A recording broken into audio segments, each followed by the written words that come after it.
CBSE words में आपका स्वागत है। तो हम पढ़ रहे थे क्लास 11 फिजिक्स का 4th चैप्टर जिसका नाम है मोशन इन अ प्लेन। पिछले टॉपिक में हमने multiplication of vectors by real numbers ये डिस्कस किया था। आज एक नया टॉपिक स्टार्ट करेंगे जो कि मोस्ट इंपॉर्टेंट है, वो है 4.4 addition and subtraction of vectors. और इस टॉपिक के अंदर हम ग्राफिकल मेथड डिस्कस करेंगे, यानी वेक्टर्स को ऐड और सब्सट्रैक्ट किस तरह से किया जाता है। इसके देखो दो मेथड होते हैं, ठीक है। एडिशन और सब्सट्रैक्शन की बात करें वेक्टर्स के तो दो मेथड हैं, एक आपका ग्राफिकल मेथड है, दूसरा आपका एनालिटिकल मेथड है। अभी हम ग्राफिकल मेथड वाले टॉपिक पे हैं। इसमें भी दो लॉज बेसिकली हमको पढ़ने हैं, एक तो आपके ट्रायंगल लॉ पढ़ना है, दूसरा आपका पैरेललोग्राम लॉ पढ़ना है, ठीक है। तो स्टार्ट करने से पहले पार्ट 2 वाली वीडियो में एक चीज़ मैंने आपको बताई थी, उसी को थोड़ा सा और क्लैरिफाई करना है। यहाँ आपको मैंने बताया था, देखो वेक्टर सी और डी। तो वेक्टर सी वेलोसिटी की बात कर रहा है, वेक्टर डी हमारा फोर्स की बात कर रहा है। दोनों के नंबर तो सेम है 3 और 3, लेकिन यूनिट डिफरेंट है, मीटर पर सेकेंड है और ये न्यूटन है, डायरेक्शन भी सेम है। इसीलिए वेक्टर सी और डी इक्वल नहीं होगा, ठीक है। तो नॉट इक्वल वाला साइन मैंने लगाया नहीं था, हालांकि मैंने बताया था, लेकिन फिर भी हो सकता है किसी को डाउट आ जाए, इसीलिए मैंने बता दिया यहाँ पर, ठीक है, कि वेक्टर सी नॉट इक्वल होगा वेक्टर डी के, क्योंकि जो मैग्नीट्यूड है उसमें जो नंबर है वो तो सेम है, लेकिन जो यूनिट है वो सेम नहीं है, इसीलिए ये दोनों इक्वल नहीं होंगे। तो जैसा कि सेक्शन 4.2 में हमने ये चीज़ देखी थी कि वेक्टर बाय डिफिनीशन, वेक्टर की डिफिनीशन में ये बात है कि वो क्या करेगा, ओबे करेगा ट्रायंगल लॉ या उसी के इक्विवेलेंट, यानी उसी के बराबर एक दूसरा लॉ भी है जिसे हम पैरेललोग्राम लॉ कहते हैं। तो ये दोनों लॉ किसके हैं, वेक्टर के एडिशन के हैं। तो वेक्टर की डिफिनीशन के अंदर एक बात तो ये है कि उसके पास मैग्नीट्यूड होना चाहिए, दूसरा डायरेक्शन होना चाहिए, और तीसरा वो वेक्टर लॉ ऑफ एडिशन को फॉलो करे। और वेक्टर लॉ ऑफ एडिशन में दो चीज़ें हमको पढ़नी है, दो लॉज पढ़ने हैं, एक ट्रायंगल लॉ, दूसरा पैरेललोग्राम लॉ। अब यहाँ पर इक्विवेलेंटली क्यों कहा, क्योंकि देखो चाहे आप ट्रायंगल लॉ यूज़ करो या चाहे आप पैरेललोग्राम लॉ यूज़ करो, दोनों से जो रिजल्ट मिलेगा वो सेम होगा। लॉ दोनों अलग हैं लेकिन रिजल्ट हमको सेम मिलेगा, ठीक है, इसीलिए कहा इक्विवेलेंट, यानी दोनों बराबर है। तो चलिए हम डिस्क्राइब करते हैं law of addition using the graphical method. तो हम कंसीडर करते हैं दो वेक्टर हमारे पास हैं ए और बी, किसी प्लेन में लाई कर रहे हैं। फिगर 4.4 ए में आप देख सकते हो, यहाँ पर नीचे आपको दिया हुआ है। अब जो लेंथ है उस लाइन सेगमेंट की, वो जो एरो बनी है उसकी जो लेंथ है वो रिप्रेजेंट करेगा this vector are proportional to the magnitude of vectors, यानी लाइन सेगमेंट की जो लेंथ है, जो एरो की हमारी लेंथ है, वो प्रोपोर्शनल होगी किसके, वेक्टर के मैग्नीट्यूड के। अब जैसे मान लो वेक्टर ए की हम बात कर लें, ये आपका बना हुआ है, और लेट सपोज ये वेक्टर ए वेलोसिटी का है। तो वेलोसिटी को तो आप ड्रॉ नहीं कर सकते ना, वेलोसिटी की तो कोई लेंथ नहीं होती। वेलोसिटी की यूनिट हमारी एसआई में बात करें तो मीटर पर सेकेंड है। तो किसी चीज़ को जो हम ड्रॉ करते हैं तो वो लेंथ में है, ये एरो इसकी लेंथ की बात हो रही है, इसीलिए हमको स्केल मानना पड़ता है। ये चीज़ मैं बता चुका हूँ कि जैसे मान लो आपने मान लिया कि 1 सेंटीमीटर यहाँ पर जो ड्रॉ किया जाएगा वो बराबर होगा 1 मीटर पर सेकेंड के। तो अगर लेंथ को हम बढ़ाएंगे, जैसे मान लो 2 सेंटीमीटर कर दिया, तो ऑटोमेटिकली जो वेलोसिटी है वो भी बढ़ जाएगी, कितनी हो जाएगी, 2 मीटर पर सेकेंड। अगर लेंथ को हमने कम कर दिया, 0.5 सेंटीमीटर कर दिया, तो वेलोसिटी भी कम हो जाएगी, 0.5 मीटर पर सेकेंड, ठीक है। तो देख सकते हो दोनों चीज़ें प्रोपोर्शनल हैं। अगर लेंथ को हम छोटा बड़ा करेंगे तो वेक्टर का जो मैग्नीट्यूड है वो भी कम ज़्यादा होगा। तो हमको सम फाइंड करना है, यानी vector A plus vector B, तो क्या होगा, कैसे करेंगे, चलिए उसको हम डिटेल में समझते हैं। तो एक वेक्टर हम ले लेते हैं ये वाला, इसको नाम दे देते हैं हम, ये वेक्टर ए है। एक दूसरा वेक्टर ले लेते हैं, इसका नाम रख देते हैं ये वेक्टर बी है। अब हमको फाइंड करना है, क्या फाइंड करना है, vector A plus vector B कैसे निकालेंगे। अब इसकी वैल्यू फाइंड आउट करने से पहले मैं आपको एक स्टोरी बताना चाहता हूँ, जिससे आपको ये चीज़ समझना आसान हो जाएगा। ये बात है मेरे स्कूल टाइम की, जब मैं स्कूल में पढ़ता था। तो एक दिन मेरे दोस्त ने कहा कि कल जो है हमारे घर में कोई नहीं रहेगा, तो चलना हमारे घर ही, स्कूल के बाद कुछ पार्टी वार्टी किया जाएगा, एंजॉय किया जाएगा। हम कहा चलो ठीक है। हम बता दिए घर में कि हाँ जाना है ऐसे, कल थोड़ा लेट हो जाएगा हमको। तो स्कूल के बाद मैं अपनी साइकिल से चला, उसको कैरियर पीछे बैठा के। तो ऐसे समझो कि यहाँ पर हमारा इससे स्कूल था, तो उसके घर का जो रास्ता था वो ऑलमोस्ट इस तरह से जाके, ठीक है, थोड़ा इधर उधर जाकर है, लेकिन हम यहाँ पर कॉन्सेप्ट समझने के लिए बता रहे हैं। तो ऐसे मान लो ऐसे जाकर था, कैसे जाना पड़ेगा, और फिर रोड टर्न करती थी, यानी कुछ इस तरह से। इसको जैसे पॉइंट मान लिया, हमारा स्कूल था तो ये स्कूल हो गया, और यहाँ पर एक चौराहा मिलता था तो उसको सी मान लिया हमने, और ये उसका घर है तो उसको एच हमने मान लिया, यानी एस से हम सी गए, सी से एच गए। अब गर्मी का दिन था, धूप में साइकिल चला के पीछे उसको बैठा के लाद के किसी तरह से लेकर गए। घर पहुंच गए और इन्जॉय वगैरह करने के बाद फिर शाम को जब आने लगे तो वो कहा चलो दूसरे रास्ते से तुमको ले चलते हैं। कि चलो ठीक है। अब वो महाशय कौन से रास्ते से लेकर आए, ऐसे एक रास्ता था, ठीक है, थोड़ा सा कर्व था लेकिन मैं इसे स्ट्रेट बना रहा हूँ, ठीक है। अब मुझे अपने घर आने के लिए स्कूल के सामने से होकर गुजरना पड़ता, तो स्कूल तक की हम बात करते हैं। इस रास्ते से वापस आने लगे। जब स्कूल पहुंचने वाले थे तो हमने कहा यार ये बताओ कि ये रास्ता तो छोटा लग रहा है। तो कहा हाँ वो छोटा है। हम कहा ये बताओ फिर हमको क्यों दोपहर के अंदर इतनी गर्मी के अंदर साइकिल खींच के वो लंबे वाले रास्ते से ले गए। तो कहा सोचे थोड़ा सा घूम कर चले। हम कहा उतर यहाँ से, इतनी गर्मी में तुमको कैरियर पे पीछे बैठा के और हम साइकिल खींच के लेकर गए और तुमको इंजॉयमेंट लग रहा था वहाँ कि चलो घूम कर चलते हैं, अरे छोटा रास्ता बताए थे। दोस्त हो के इतनी बड़ी गद्दारी। स्टोरी हमारी एंड हो गई। वापस आया, आखिरकार उसको छोड़ना था, दोस्त था तो छोड़ दिए, यानी उसको कहीं जाना था तो स्कूल तक छोड़ना था, फिर उसके बाद मैं अपने घर निकल गया। तो स्टोरी खत्म हो गई। लेकिन यहाँ पर जो चीज़ बनी है उसको ध्यान दो कि देखो हम स्कूल से चौराहे गए पहले, यानी एस से सी गए, डिस्प्लेसमेंट हुआ हमारा, तो इसे एक डिस्प्लेसमेंट वेक्टर मान सकते हैं, यानी वेक्टर एस सी।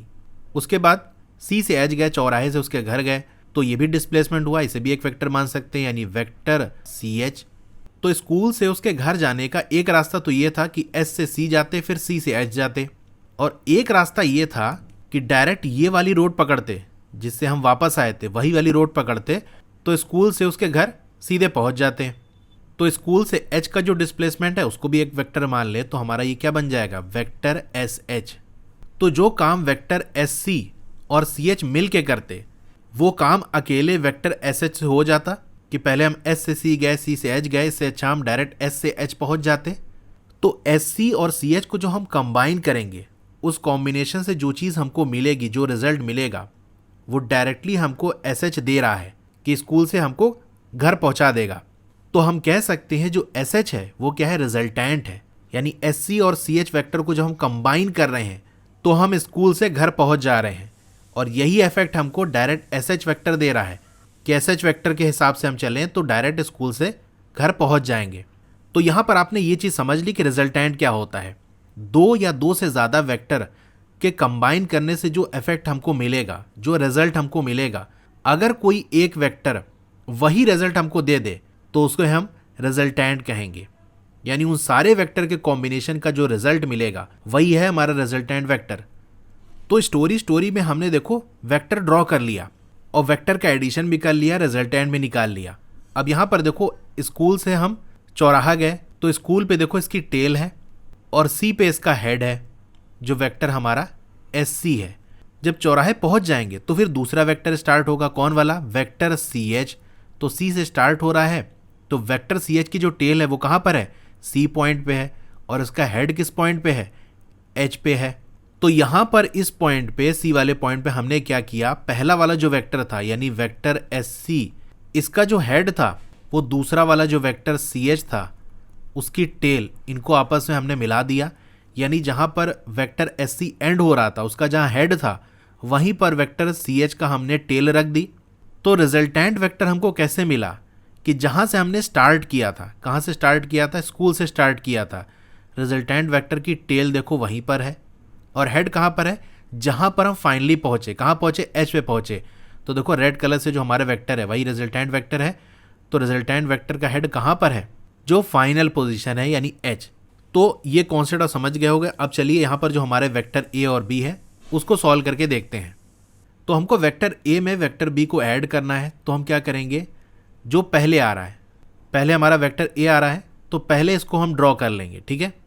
तो ये वेक्टर ए की हमने कॉपी ले ली, इसी तरह वेक्टर बी की भी हमने कॉपी ले ली।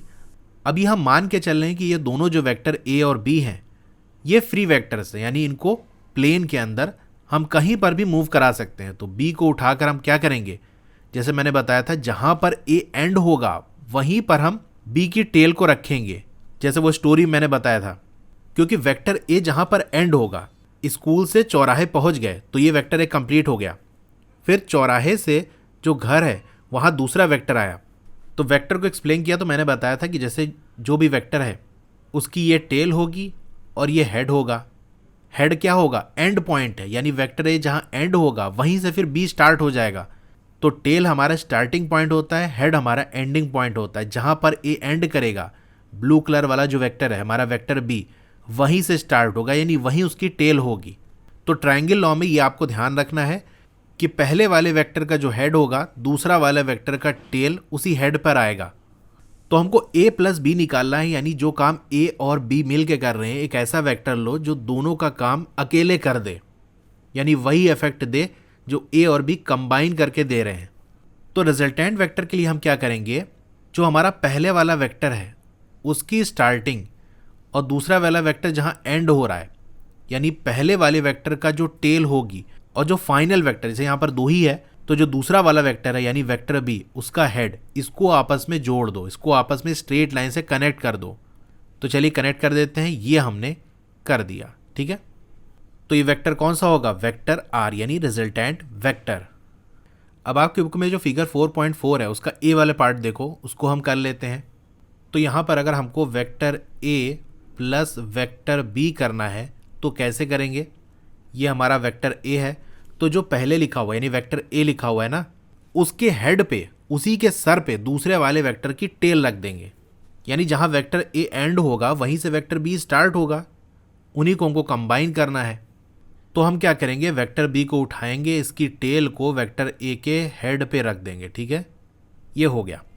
अब जैसे मैंने बताया था कि जो पहला वाला वेक्टर होगा, स्टार्टिंग वाला वेक्टर होगा, उसकी जो टेल है और जो लास्ट वाला वेक्टर है यानी वेक्टर बी, उसका हेड, इसको आपस में कनेक्ट कर दो।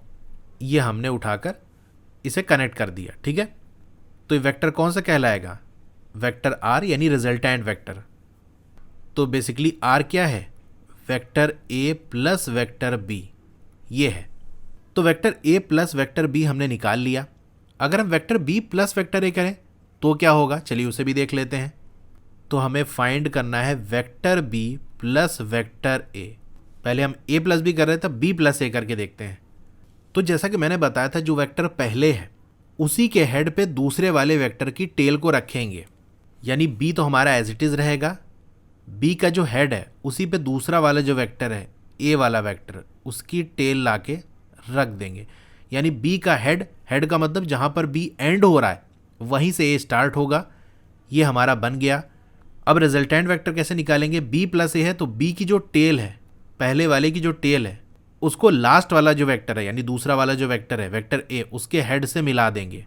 तो ये इस तरह से देखो हमने मिला दिया। तो ये रेड वाला वेक्टर कौन सा है, हमारा रिजल्टेंट वेक्टर है, जिसकी वैल्यू किसके बराबर है, vector B plus vector A. अब ये जो रिजल्टेंट हमको मिला है बी प्लस ए करने में, क्या ए प्लस बी से जो रिजल्टेंट मिला है वो बराबर है, उसको हम चलिए चेक कर सकते हैं। यहाँ से इसे उठाते हैं हम और इधर रखने की कोशिश करते हैं, तो देख सकते हो ये एक के ऊपर एक आ गया। थोड़ा सा इधर उधर वेरिएशन है, वो ड्रॉ करने से आ जाता है, लेकिन एग्जैक्टली मेजर कर करोगे तो ये बिल्कुल लेंथ बराबर और डायरेक्शन बराबर है, यानी ये दोनों जो रिजल्टेंट है हमारे वो आपस में इक्वल हैं। इससे हमको क्या बात समझ में आई, बात हमको ये समझ में आई कि वेक्टर ए प्लस बी कर लो या फिर vector B plus vector A कर लो, बात एक ही है, यानी कौन पहले आ रहा है कौन बाद आ रहा है, इससे रिजल्ट पे कोई फर्क नहीं पड़ने वाला। इसी लॉ को हम क्या कहते हैं, कम्यूटेटिव, यानी वेक्टर का जो एडिशन है वो कम्यूटेटिव है। ए प्लस बी कर लो, बी प्लस ए कर लो, बात एक ही है। इस तरह मान लो 3 वेक्टर है A plus B plus C, तो किसी को भी पहले बात कर सकते हो, vector B plus C plus A कर सकते हो, vector C plus A plus B, इधर उधर अरेंज कर सकते हो। तो फिगर 4.4 में जो बी वाला डायग्राम है वो ये वाला है और जो सी वाला है वो ये है। अब 3 वेक्टर लेके हम एनालिसिस करते हैं, देखते हैं वहाँ पर क्या चीज़ें हमको सीखने को मिलती हैं। तो हमारे पास ये 3 वेक्टर है, जो ब्लैक वाला वेक्टर है वो वेक्टर ए है, जो ब्लू वाला है वो हमारा वेक्टर बी है और जो ग्रीन वाला है वो वेक्टर सी है। अगर इनको ऐड करना है, vector A plus vector B plus vector C, इसकी वैल्यू फाइंड आउट करनी है, तो हम क्या करेंगे, तो जैसे मैंने बताया था कि जो पहला वाला वेक्टर है उसके हेड पे दूसरा वाला वेक्टर, उसकी टेल रख देंगे। तो दूसरा वाला वेक्टर कौन सा है, बी है, वेक्टर बी, तो वेक्टर बी की टेल वेक्टर ए के हेड पे लाके हमने रख दिया।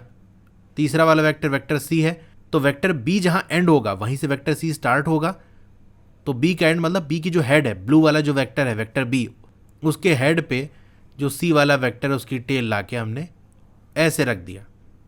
तो vector A plus vector B plus vector C हमको निकालना है। तो जैसा कि मैंने आपको बताया, जो पहला वाला वेक्टर है उसकी टेल ले लो, कहाँ पर है, ये है इस पॉइंट पे, और जो आखिरी वाला वेक्टर, लास्ट वाला वेक्टर कौन सा है, वेक्टर सी, उसका हेड ले लो, इनको आपस में ज्वाइन कर दो।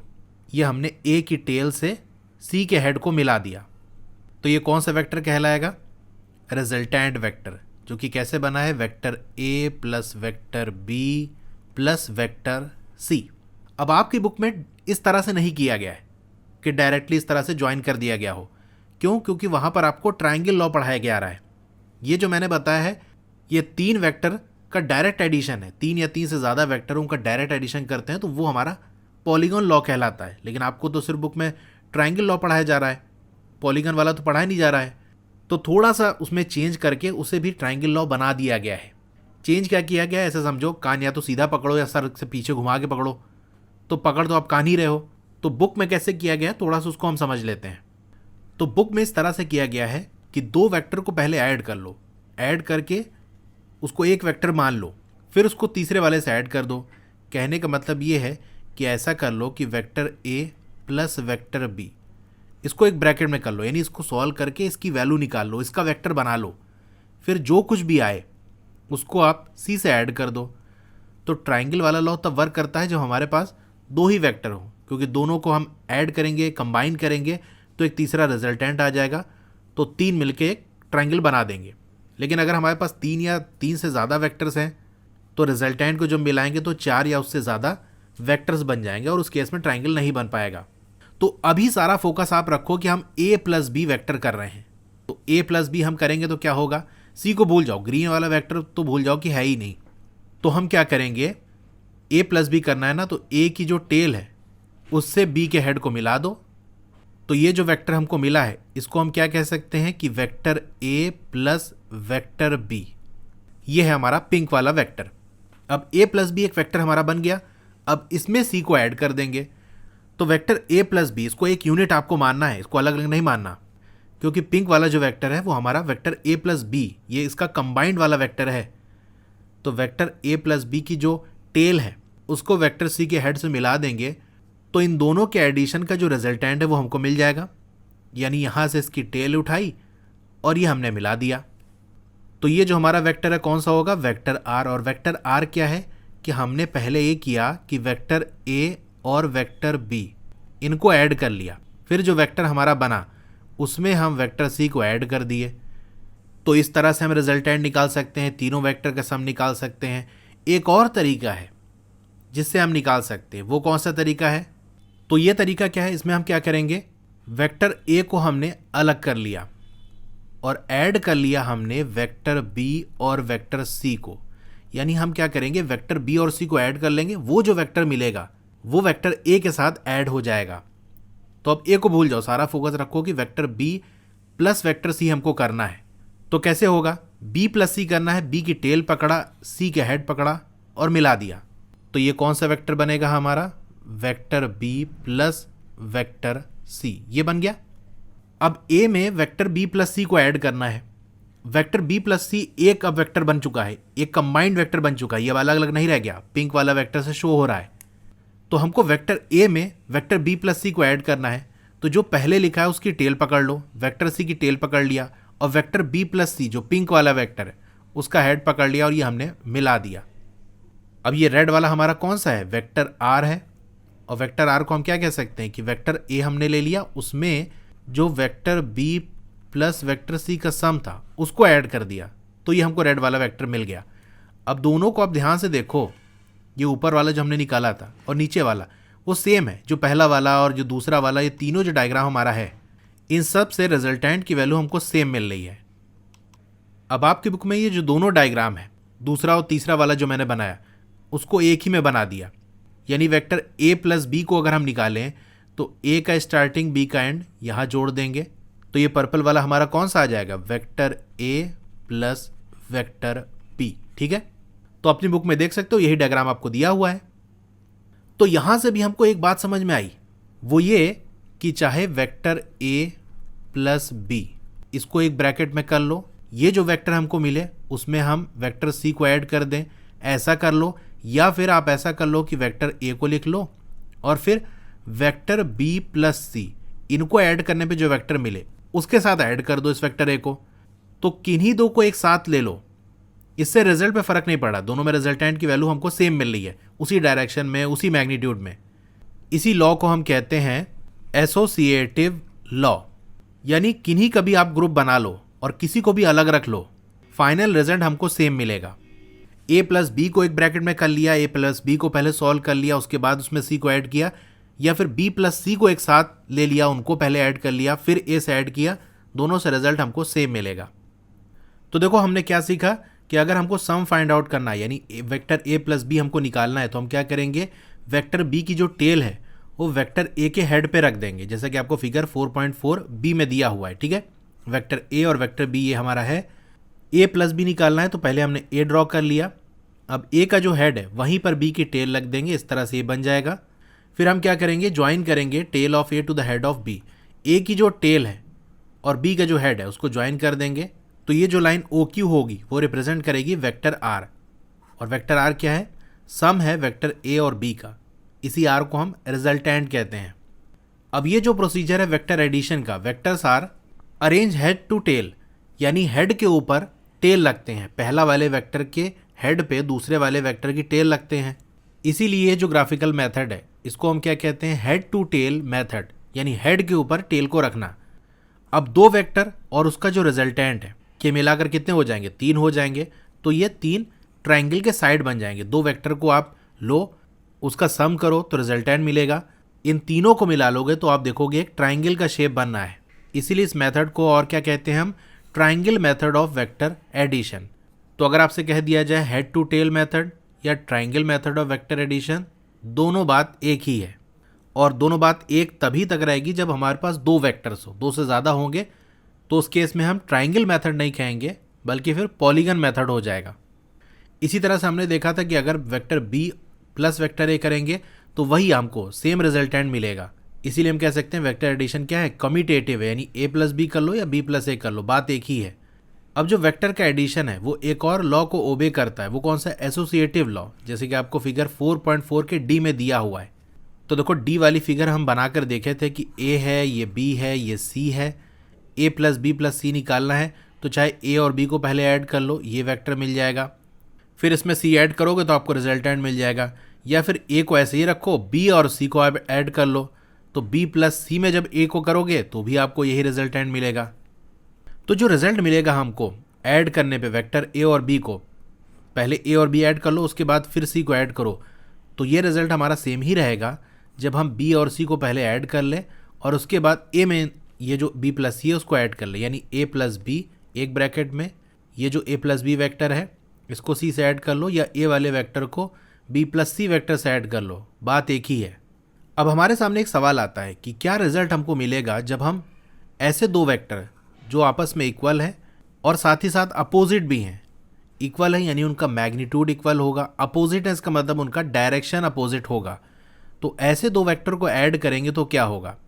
अब कंसीडर करो एक वेक्टर हमारा ए है, दूसरा माइनस ए है, इनको ऐड करेंगे तो क्या होगा। इसको समझने से पहले हम पहले वेक्टर का सब्सट्रैक्शन समझ लेते हैं। तो ये हमारे पास दो वेक्टर है, इसमें हमको क्या करना है, vector A plus vector B करना है। तो ये चीज़ हम देख चुके हैं, हम कैसे करेंगे, वेक्टर बी को उठाओ और वेक्टर बी की टेल वेक्टर ए के हेड पे रख दो। अब रिजल्टेंट चाहिए यानी वेक्टर ए प्लस बी करना है, तो ए की टेल और बी का हेड आपस में ऐसे मिला दो, ये हमारा मिल जाएगा वेक्टर आर, जो कि क्या है, vector A plus vector B. अब अगर हमसे कह दिया गया कि vector A minus vector B निकालो तो कैसे करोगे। सब्सट्रैक्शन में हम क्या करेंगे, तो इसको थोड़ा सा हम चेंज कर सकते हैं। कहने का मतलब ये है कि अगर आपसे कह दिया जाए 5 माइनस 3 निकालो तो आप ऐसे कर सकते हो 5 प्लस माइनस 3, यानी 5 में से 3 माइनस करो या 5 में माइनस 3 को ऐड करो, बात एक ही है। 5 माइनस 3 करोगे तो आपका 2 आ जाएगा और 5 में माइनस 3 को ऐड करोगे तो ये प्लस और माइनस माइनस बन जाएंगे, 5 माइनस 3 यहाँ से भी 2 आएगा। तो हम यही चीज़ करेंगे, a माइनस बी करना है ना, तो a में माइनस बी को ऐड कर देंगे। कहने का मतलब ये है कि वेक्टर a ऐड ही कर रहे हैं हम, किसको ऐड कर रहे हैं, माइनस बी को, वेक्टर माइनस बी, तो भी हमको वही रिजल्ट मिलेगा। अब माइनस बी कैसे निकालेंगे, ये चीज़ मैंने देखो बताई थी कि माइनस का मतलब कि अगर मान लो कोई वेक्टर बी है, ठीक है, नॉर्थ की तरफ पॉइंट कर रहा है, इसका जो निगेटिव होगा यानी माइनस बी की बात करेंगे तो ये साउथ की तरफ डायरेक्ट करेगा, ठीक है। ये माइनस बी वेक्टर है, यानी जो डायरेक्शन है वो ठीक अपोजिट हो जाएगा। ऐसा भी कह सकते हो 180 डिग्री घूम जाएगा, जैसे ये इधर है तो 180 डिग्री घूम के ये इधर हो जाएगा, ठीक है। तो यहाँ पर देखो वेक्टर बी हमारा बना हुआ है। अब हमको ए में बी नहीं ऐड करना बल्कि ए में माइनस बी को ऐड करना है। तो हम कैसे करेंगे, सबसे पहले इस वेक्टर बी को माइनस बी बनाएंगे। तो बी हमारा इस तरह से है तो माइनस बी कैसे होगा, ठीक इसके अपोजिट डायरेक्शन में होगा। लेंथ हमारी सेम ही रहेगी क्योंकि मैग्नीट्यूड हमारा नहीं बदल रहा है, सिर्फ डायरेक्शन अपोजिट हो जाएगा। तो ये हमारा क्या हो गया, माइनस ऑफ वेक्टर बी। अब ए प्लस माइनस बी करना है, यानी ए के हेड पे माइनस बी वाले वेक्टर को रख दो, माइनस बी वाले वेक्टर की टेल ए के हेड पे रख दो। तो ये हमने रख दिया, पहले वाले के हेड पे दूसरे वाले की टेल को रखते हैं। अब इन दोनों वेक्टर को ऐड करना है तो पहले वाले वेक्टर की टेल से दूसरे वाले वेक्टर के हेड को कनेक्ट कर दो। तो ये हमारा रिजल्टेंट आ जाएगा जो कि क्या है, vector A plus minus of vector B. तो दो वेक्टर था, हमने ए प्लस बी निकाल लिया और ए माइनस बी भी निकाल लिया। तो यहाँ पर हम क्या पढ़ रहे थे कि हमको दो वेक्टर लेना है, वेक्टर ए दूसरा माइनस ए, जैसा कि आपको पिछले वाले पेज में देखोगे फिगर 4.3 बी में दिया हुआ है, ठीक है, वो हम पढ़ चुके हैं। तो अगर हम सम निकालें यानी ए में ऐड करेंगे माइनस ऑफ वेक्टर ए तो क्या होगा। अब दोनों जो वेक्टर है उसका मैग्नीट्यूड सेम है, दोनों ही हमारा ए है, लेकिन जो डायरेक्शन है वो अपोजिट है, एक पॉजिटिव में है दूसरा नेगेटिव में है। तो रिजल्टेंट वेक्टर क्या होगा, उसका जो मैग्नीट्यूड है वो ज़ीरो होगा। और उसको कैसे रिप्रेजेंट करते हैं, ज़ीरो से रिप्रेजेंट करते हैं, ज़ीरो वेक्टर से, यानी ऐसे हम ज़ीरो लिखेंगे और उसके ऊपर एरो लगा देंगे। तो इस वेक्टर को हम क्या कहते हैं, नल वेक्टर, या इसका दूसरा नाम है ज़ीरो वेक्टर। तो नल वेक्टर या ज़ीरो वेक्टर क्या है, ऐसा वेक्टर है जिसका मैग्नीट्यूड ज़ीरो है। तो सवाल ये है उसका डायरेक्शन क्या होगा, क्या हम पता कर सकते हैं। चलिए इसको हम थोड़ा सा समझते हैं। तो यहाँ पर एक वेक्टर हम बना लेते हैं इस तरह से, ये हमारा है वेक्टर ए। अब हमको वेक्टर माइनस ए चाहिए तो हम क्या करेंगे, उतनी ही बड़ी एरो बनाएंगे क्योंकि ए तो ए ही है, बस माइनस साइन की वजह से डायरेक्शन ठीक अपोजिट हो जाएगा। तो इसी को कॉपी पेस्ट कर दिया। अब बस रोटेट करा देते हैं। तो देखो हमने 180 डिग्री रोटेट करा दिया। तो ये कौन सा वेक्टर है, माइनस ऑफ वेक्टर ए। इनको ऐड करना है, ऐड करने का वही रूल है, हमको क्या करना है, vector A plus minus of vector A. तो पहले वाले वेक्टर के हेड पे दूसरे वाले वेक्टर की टेल रख देंगे। तो चलिए दूसरा वाला वेक्टर हम उठाए, इसकी टेल कहाँ रखी जाएगी, पहले वाले वेक्टर के हेड पे। तो ये हमने रख दिया। अब देखो ठीक एक के ऊपर एक आ गया है, इस पॉइंट पे आप फोकस करो। ये पॉइंट कौन सा है, ये वेक्टर ए की टेल है और ये वही पॉइंट है जो माइनस ऑफ वेक्टर का हेड है। तो दोनों वेक्टर का टेल और हेड एक ही पॉइंट पर आ गया। जब हम रिजल्टेंट वेक्टर बनाते थे तो हम क्या करते थे, पहले वाले वेक्टर की टेल और दूसरे वाले वेक्टर की हेड उसको आपस में मिला देते थे। तो इससे हमको डायरेक्शन में मिल जाता था और एरो की जो लेंथ थी वो मैग्नीट्यूड दे देता था। अब ये दोनों टेल और हेड एक ही पॉइंट पे एक के ऊपर एक आ गए हैं, तो कोई एरो तो ड्रॉ हो ही नहीं सकती, यानी अगर एरो बनाएंगे तो उसकी लेंथ ज़ीरो होगी और एरो की लेंथ हमें मैग्नीट्यूड की वैल्यू देती है। जब एरो की लेंथ ही ज़ीरो है तो मैग्नीट्यूड की वैल्यू ज़ीरो होगी। इसीलिए एक वेक्टर और उसका माइनस वाला वेक्टर जब हम ऐड करते हैं तो मैग्नीट्यूड की वैल्यू क्या आती है, ज़ीरो आती है। तो मैग्नीट्यूड क्या होगा, ज़ीरो होगा। इसीलिए इसे हम नल वेक्टर या ज़ीरो वेक्टर भी कहते हैं। अब इसके डायरेक्शन की बात कर लेते हैं। मैग्नीट्यूड तो ज़ीरो हो गया, इसका डायरेक्शन क्या होगा। तो डायरेक्शन के बारे में दो तरीके की बातें की जाती हैं। बहुत सी जगह आपको ये लिखा हुआ मिलेगा कि जो ज़ीरो वेक्टर है या जो नल वेक्टर है वो डायरेक्शन लेस होता है, उसके पास कोई डायरेक्शन नहीं होता। लेकिन अगर हम ऐसा कहेंगे तो फिर वो वेक्टर कहाँ रह जाएगा, वेक्टर के पास तो डायरेक्शन होना चाहिए। इसीलिए दूसरी बात जो कही जाती है, जो कि ज़्यादा बेस्ट है, कि हम ये नहीं कहते उसके पास डायरेक्शन नहीं है, बल्कि हम ये कहते हैं कि उसके डायरेक्शन को हम स्पेसिफाई नहीं कर सकते, हम बता नहीं सकते, एक्सप्लेन नहीं कर सकते। तो देखो यही लिखा हुआ है, since the magnitude of null vector is zero its direction can not be specified. क्योंकि जब एरो हम बना ही नहीं पाएंगे तो उसका डायरेक्शन पॉइंट हमें पता ही नहीं चल पाएगा। इसीलिए यहाँ पर जो एनसीईआरटी में लिखा है वो चीज़ बेस्ट है। यहाँ ये नहीं लिखा कि डायरेक्शन लेस है, डायरेक्शन है ही नहीं, बल्कि कह रहा है कि हम उसे स्पेसिफाई नहीं कर सकते, यानी उसे हम डिस्क्राइब नहीं कर सकते, डिफाइन नहीं कर सकते। तो देखो vector A minus of vector A हमने कर दिया तो हमें क्या मिलेगा, नल वेक्टर मिलेगा, जीरो नहीं मिलेगा, नल वेक्टर मिलेगा। ठीक है, इसको मैं यहाँ पर लिख दूँ, जैसे आप एग्जाम में लिखोगे कि जो वेक्टर ए है इसमें हम माइनस कर रहे हैं वेक्टर ए को, तो हमें क्या मिलेगा, ज़ीरो वेक्टर। ज़ीरो लिखोगे उसके ऊपर एरो लगाओगे, ज़ीरो वेक्टर या नल वेक्टर। अब इस ज़ीरो वेक्टर का अगर हम मैग्नीट्यूड निकालें तो हम क्या करेंगे, ऐसे मॉड लगा देंगे, तो हमें क्या मिलेगा, तो हमें नंबर ज़ीरो मिलेगा। ठीक है, तो यही चीज़ देखो यहाँ पर लिखी हुई है कि जो ज़ीरो वेक्टर है उसका जो मैग्नीट्यूड है उसकी वैल्यू ज़ीरो होगी। ये ज़ीरो एक नंबर है। अब नल वेक्टर हमको हासिल कैसे होता है, as a result of when we multiply a vector A by number zero. कोई वेक्टर ए है उसको ज़ीरो से मल्टीप्लाई कर दें, तो हम ये पढ़ चुके हैं कि कोई भी रियल नंबर जब किसी वेक्टर से मल्टीप्लाई होता है तो वो नंबर उसके मैग्नीट्यूड में जाके मल्टीप्लाई होता है। अब वेक्टर ए का मैग्नीट्यूड कुछ भी हो, ज़ीरो जाके मल्टीप्लाई करेगा तो उस वेक्टर ए के मैग्नीट्यूड को ज़ीरो कर देगा, और मैग्नीट्यूड ज़ीरो हो गया तो यही तो हमारा नल वेक्टर या ज़ीरो वेक्टर है। तो मेन प्रॉपर्टीज़ जो इस नल वेक्टर या ज़ीरो वेक्टर की उसको हम देख लेते हैं। कोई वेक्टर ए है उसको ऐड करते हैं हम नल वेक्टर से तो हमको ए ही मिलता है। कैसे मिलता है, जैसे मान लो हमारा ये वेक्टर ए है, ठीक है, अब ज़ीरो वेक्टर बनाएंगे तो ज़ीरो वेक्टर तो बस एक पॉइंट ही हमारे पास है, कोई लाइन बन नहीं पाएगी, तो ये हमारा ज़ीरो वेक्टर है। ज़ीरो वेक्टर की जो टेल और हेड है वो एक ही पॉइंट पे है, और वेक्टर ए का जो हेड पॉइंट है वो ये है, और वेक्टर ए का टेल पॉइंट ये है। तो रिजल्टेंट में हम क्या करते हैं, पहले वाले वेक्टर की टेल और दूसरे वाले वेक्टर का जो हेड है उसको मिलाते हैं, तो इसको जब आप मिलाओगे तो यही ए ही मिलेगा आपको।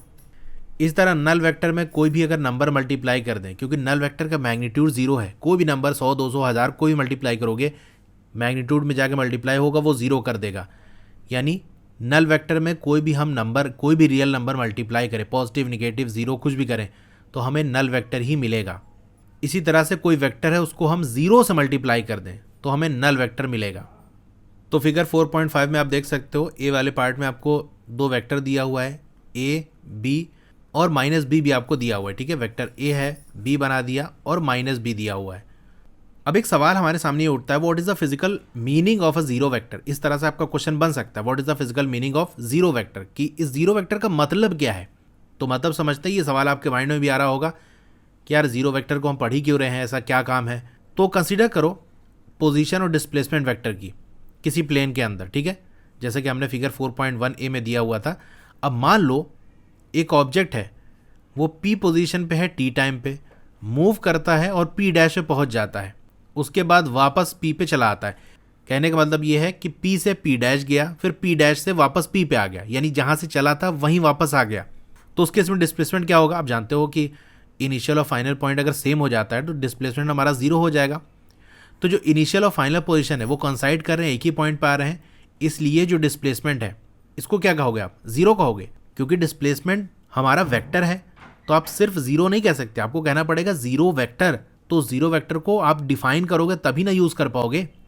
तो उस केस में जब डिस्प्लेसमेंट के मैग्नीट्यूड हमारा जीरो आता है तो हम क्या कहते हैं कि वो क्या है, एक नल वेक्टर है, या इसी को हम जीरो वेक्टर कहते हैं। अब इसमें एक और चीज़ मैं ऐड करता हूँ, जैसे मान लो आप नॉर्थ की तरफ जा रहे हो, तो जब नॉर्थ की तरफ जा रहे हो तो आपका फेस किधर होगा, नॉर्थ की तरफ होगा, भाई उल्टा दौड़ोगे नहीं। नॉर्थ की तरफ जा रहे हो तो फेस आपका नॉर्थ की तरफ होगा। आप नॉर्थ में 1 किलोमीटर गए, उसके बाद फिर वापस 1 किलोमीटर साउथ की तरफ आ गए, तो जहाँ से चले होगे वहीं पहुँच आओगे।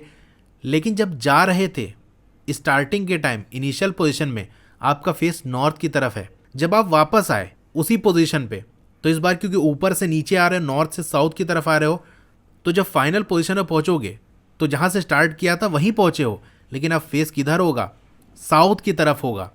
तो ये एक चेंज आपको देखने को मिलेगा, भले ही डिस्प्लेसमेंट की वैल्यू जीरो है लेकिन आपका फेस अपोजिट डायरेक्शन में हो गया। तो जब और आगे डिटेल में हम पढ़ते हैं तो इन चीज़ों को, इन फैक्टर्स को ध्यान में रखते हैं, तो वहाँ पर भी हमें नल वेक्टर या ज़ीरो वेक्टर की ज़रूरत पड़ती है। इसलिए हमने यहाँ पर डिफ़ाइन कर दिया ताकि आगे हम यूज़ कर सकें। सब्सट्रैक्शन ऑफ वेक्टर को मैंने बता दिया कैसे डिफाइन करेंगे in terms of addition of vector, कि सब्सट्रैक्शन को भी हम एडिशन बना लेंगे। तो जो हमारा डिफरेंस है वेक्टर ए और बी का, उसको हम डिफाइन करेंगे as sum of two vector, कि हम a माइनस बी नहीं कर रहे हैं बल्कि a में माइनस बी को ऐड कर रहे हैं। a माइनस बी को हम क्या लिख सकते हैं, a plus minus of B. तो फिगर 4.5 नीचे जो दिया हुआ उसके अंदर ये आपको दिख जाएगा कि वेक्टर माइनस बी है is added to vector a to get R2। तो रिजल्टेंट 2 कैसे मिलेगा, जब वेक्टर a में माइनस ऑफ वेक्टर b को ऐड करेंगे, यानी a माइनस बी करेंगे। इस तरह से जो R1 है वो कैसे मिलेगा, ए और बी को ऐड कर देंगे। Is shown in the same figure for comparison, तो एक ही फिगर में आपको दिखा दिया गया है ताकि आप कंपेयर कर सको। तो चलिए इसे हम ड्रॉ कर लेते हैं। तो ये हमारा वेक्टर ए है, ये वाला हमारा वेक्टर बी है, और इसका ठीक डायरेक्शन हमने अपोजिट कर दिया, तो ये क्या हो जाएगा, माइनस ऑफ वेक्टर बी। ये चीज़ें आपको बुक में दी हुई हैं। अब एक ही फिगर के अंदर हमको a प्लस बी भी दिखाना है और a माइनस बी भी दिखाना है, तो कैसे दिखाएंगे। तो यहाँ पर इन्हीं वेक्टर्स की मैंने कॉपी ले ली। हमको क्या करना है, a प्लस बी निकालना है वेक्टर, और दूसरा vector a minus vector b, यानी दोनों केस में वेक्टर a को पहले ले लो, a प्लस बी निकालना है। तो b वाला तो हमारा ये ब्लू वाला है, b के हेड को b की टेल को a के हेड पे रख देंगे, a हमारा ब्लैक वाला है, ये हमने रख दिया। अब जब a माइनस बी निकालना होगा तो हमने देखा a माइनस बी क्या होता है, a में माइनस बी को ऐड कर दो, यानी a वाले वेक्टर की हेड पे माइनस बी के टेल लग दो, तो हमने ये रख दिया। अब हमको a प्लस बी निकालना है, कैसे निकालेंगे, a की टेल को b के हेड से मिला दो, ये हमने मिला दिया। इसको हम रिजल्टेंट 1 मान लेते हैं, यानी R1। तो R1 बेसिकली क्या है, vector a plus vector b। अब हमको वेक्टर a में माइनस बी को ऐड करना है, तो वेक्टर a की टेल से वेक्टर माइनस बी के हेड पे ऐसे लाइन ज्वाइन कर देंगे। तो इसे मान लेते हैं हम, ये रिजल्टेंट 2 है। तो रिजल्टेंट 2 बेसिकली क्या है, vector a minus vector b। तो यही डायग्राम आपके बुक में दिया हुआ है, कैसे ड्रॉ हुआ मैंने बता दिया। तो अब आप समझ गए होंगे वेक्टर को हम किस तरह से ऐड करते हैं, a प्लस बी कर लो, b प्लस ए कर लो, बात एक ही है। रिजल्टेंट कैसे निकलेगा, सब्सट्रैक्शन कैसे होता है वो भी हमने देख लिया। वेक्टर का addition commutative as well as associative law को फॉलो करता है। नल वेक्टर या जिसे हम ज़ीरो वेक्टर कहते हैं उसके बारे में भी हमने समझ लिया कि इसका क्या होता है, मैग्नीट्यूड 0 होता है और डायरेक्शन को हम स्पेसिफाई नहीं कर सकते। तो ये सारी चीज़ें हमने आज के लेक्चर में सीखी। तो जो पहले वीडियोज़ आ चुकी हैं या आगे जो भी वीडियोज़ आएंगी वो प्लेलिस्ट विजिट करके देख सकते हो। चैप्टर वाइज प्लेलिस्ट का लिंक आपको इस वीडियो के डिस्क्रिप्शन में मिल जाएगा। तो आपको ये वीडियो कैसी लगी कमेंट करके ज़रूर बताइए, अच्छी लगी हो तो लाइक करिए, और अगर आप चैनल पर नए हैं तो सब्सक्राइब ज़रूर करिए। उसके बगल में एक बेल का आइकन होगा, उसको दबा के ऑल पे क्लिक कर देंगे तो जब भी नई वीडियो आएगी आपको मैसेज आ जाएगा। और मेरा टेलीग्राम ग्रुप है, उसे भी आप ज्वाइन कर लो, वहाँ जो भी वीडियोज़ अपलोड होती है उसका लिंक शेयर हो जाता है। तो इनकेस अगर आपको यूट्यूब से नोटिफिकेशन नहीं आता तो वहाँ पर मिल जाएगा। तो फिर मिलते हैं अगली वीडियो में, थैंक यू।